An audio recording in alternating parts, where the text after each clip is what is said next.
Hello friends, welcome to our YouTube channel Largo Education. तो आज हम पढ़ेंगे कंजर्वेशन ऑफ मोमेंटम के बारे में। अगर आपने इसके पहले के वीडियोस जिसमें मैंने न्यूटन्स के लॉ समझाए थे, अगर वो आपने नहीं देखे हैं अभी तक, तो प्लीज़ जाकर उन वीडियोस को देखिए। उसके बाद ही ये टॉपिक आपको बहुत बेटर समझ में आएगा। तो चलिए स्टार्ट करते हैं। सबसे पहले देखते हैं कंजर ऑफ मोमेंटम का मतलब क्या होता है। इसको हम एक एग्जाम्पल के रूप में समझने की कोशिश करते हैं। सबसे पहले इसका एक स्टेटमेंट देख लेते हैं कि a total momentum of an isolated system of interacting particle is conserved। मतलब कि क्या कहना चाह रहा है ये कि total momentum of an isolated system, अगर हम कोई एक, जैसे कि ये दो बॉडी हैं, है ना, इसमें आप कोलिजन को, है ना, इलास्टिक कोलिजन को हम डिस्कस करते हैं एग्जांपल से। तो मान लीजिए अगर ये बॉडी हमने इसको एक सिस्टम मान लिया, इसको हमने क्या मान लिया, एक आइसोलेटेड सिस्टम। ओके, ये बॉडी को हमने क्या मान लिया, एक आइसोलेटेड सिस्टम। तो एक बॉडी है वो इस तरफ जा रही है और ये बॉडी बी है, ये इस तरफ आ रही है। ठीक है, इस बॉडी का नाम ए है और इस बॉडी का नाम बी है ना, और इसका मोमेंटम पी ए है और इसका मोमेंटम जो है वो पी बी है। तो देखिए, अगर मान लीजिए सपोज़ इन दोनों के बीच में इलास्टिक कोलिजन होता है। कैसा कोलिजन होता है? इलास्टिक कोलिजन होता है।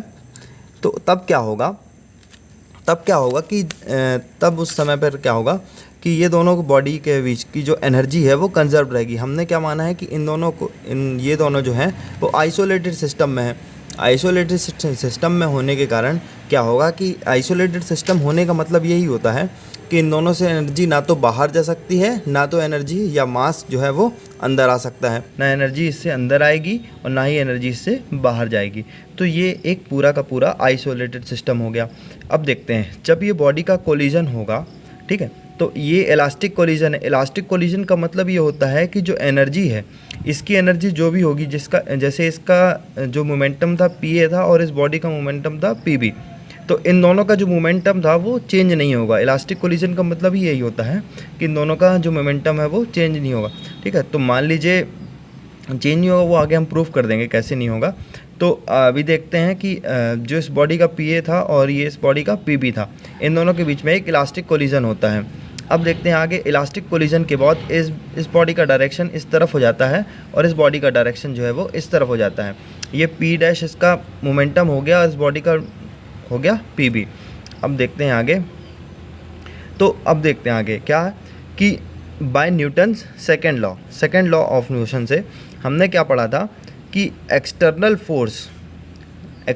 Force on a subject on a body is equal to change of momentum, है ना। हमने ये rate of change of momentum, तो इस dt को, ये वाले dt को यहाँ से यहाँ लेके गए, तो चेंज ऑफ मोमेंटम क्या हो गया किसी एक ऑब्जेक्ट का, P A dash minus P A.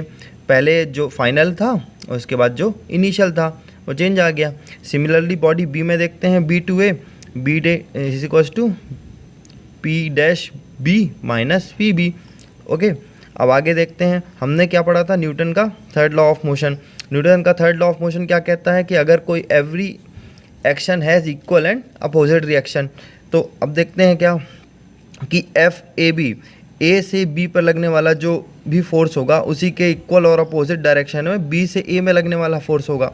तो हम ये दोनों फोर्स को क्या करेंगे, इक्वल कर देंगे। तो अब देखते हैं क्या कि जो पी ए से बी में क्या लग रहा था, P A dash minus A, change in momentum, है ना, mine is equals to negative इस डायरेक्शन का, फिर पी बी डैश इस बॉडी का, फिर उसके बाद जो ये वाला है अंदर माइनस का मल्टीप्लाई कर देंगे तो ये आ जाएगा, और उसके बाद ये वाला जो माइनस है ये डैश डैश वाले को एक तरफ ले जाएंगे और सिंपल पी ए वाले को, इनिशियल वाले को एक तरफ ले जाएंगे। तो ये फाइनल वाला पॉजिटिव दोनों बॉडी का और जो इनिशियल वाला था दोनों पॉजिटिव, जो दोनों का जो मोमेंटम है वो इक्वल आ रहा है। इसका मतलब ये हो रहा है कि जो हमारा मोमेंटम है वो इलास्टिक कोलिजन में चेंज नहीं हुआ। तो हमने ये देखा कि किसी भी इलास्टिक जो कोलिजन होता है हमारा, उसमें जो हमारा मोमेंटम होता है वो कंजर्व्ड रहता है हमेशा बॉडी का। अब आगे इसके आगे देखते हैं क्या, equilibrium of a particle. Equilibrium of a particle का मतलब क्या होता है कि जितना भी कोई एक बॉडी पे है, कोई एक बॉडी है, सपोज मान लीजिए एक बॉडी है, ये एक बॉडी है, ओके, इस बॉडी का नाम है मान लीजिए ए, ठीक है। इस पर अगर कोई फोर्स लग रहा है, ठीक है, एक्सटर्नल फोर्स जो भी लग रहा हो इस बॉडी पे, तो summation of all external forces, अगर इसको इक्विलिब्रियम में रहना है, कंडीशन फॉर द इक्विलिब्रियम क्या होगा कि summation of all external forces should be equal to 0।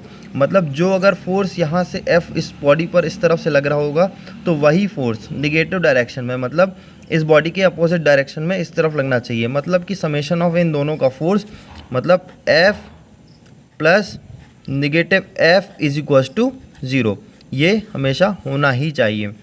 ये इक्विलिब्रियम ऑफ अ पार्टिकल का रूल होता है। तो आई होप ये लेक्चर आपको पसंद आया होगा फ्रेंड्स।